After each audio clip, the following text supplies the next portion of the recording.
আজকের রিপেয়ারিং কাজ হলো এটি পুরনো আপনার সোসালা ঘর। এই ঘরের ভিতরে একটি মিটার আছে। এই মিটার থেকে এই সাপড়া ঘরে একটি মেইন সুইচ আছে এবং এই মেইন সুইচ থেকে আবার 1.3 RM তার দিয়ে একটি একতলা বিল্ডিংয়ের লাইন নেওয়া হয়েছে। এখন যেহেতু সামনের এই ঘরটা ভেঙে ফেলবে, এখান থেকে সমস্ত ওয়ারিংয়ের সুইচ বোর্ড যা আছে সব খুলে ফেলতে হবে এবং এই মিটার থেকে আপনার যেহেতু বিল্ডিংয়ের লাইন সংযোগ দেওয়া আছে এই সব খুলে ফেলে ওই বিল্ডিংয়ের লাইন দেওয়া হবে, যেহেতু এই ঘরটা ভেঙে ফেলবে।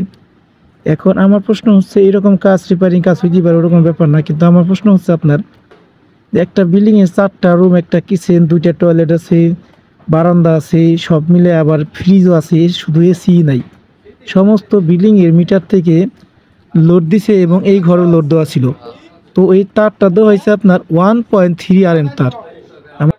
তো বর্তমানে অনেকে কিন্তু অনেক বাইরে কিন্তু মিস্ত্রির চেয়ে অনেক বেশি বোঝে, যে কারণে এরকম ভুল হয়।